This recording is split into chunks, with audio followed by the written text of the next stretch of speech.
My name is Charles Ross, and behind you can see one of my lightnings. What's it like looking out your kitchen window and seeing a lightning in the garden every morning? Well, it makes a change from a bunch of gnomes, doesn't it, you know? My wife has horses, and I give her a lot of leeway with her horses, and she gives me equally as much leeway with my lightnings. And my son has promised that when I've shuffled off this mortal coil, he will continue my lightning bits, and up to a point. You do accumulate an awful lot of things, and so we have what we call the lightning room. Photographs, pictures, badges, mugs, commemorative bottles of wine, records with pictures of lightnings on the front. The reason I brought it really was because I live in Binbrook, this is Binbrook. This was the last station, RAF station, to fly the lightning, and I was sitting in my garden one day having a beer when one of the lightnings went over, and I thought idly it'd be nice to have some memento of these airplanes when they stop flying, never thinking for a second that this would be where I am today. It's one of these things that either gets you in the heart or it doesn't, and you do what the heart tells you to do.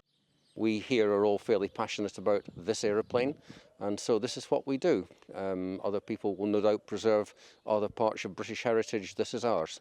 The engines have been removed, and so the idea of this is simply to keep it in good order, prevent corrosion, and keep it as a static exhibit for as long as possible. On the airfield, on the old airfield at Binbrook, we have an operational aeroplane. Hold on, you have a working lightning? Yeah. The noise, the sheer power of this aircraft is absolutely unbelievable. On terms of putting it against a tornado and Eurofighter Typhoon, this just outweighs any performance, and what it can do is just unbelievable.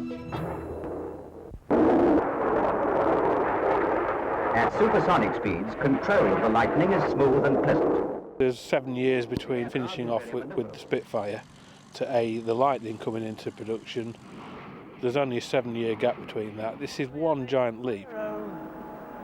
The condition now is a realistic condition, a serviceability of the aircraft is she's good.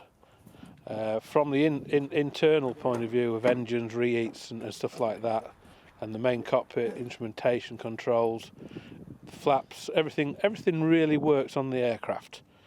It is, however, a quite involved procedure to keep this machine in this sort of state. So it could be run or can be run. The goal really is just to try and keep up with things so a deterioration doesn't set in too much. There's not many Lightnings that are nigh on fully serviceable or as complete as this one in the world today. You can be counted on one hand really.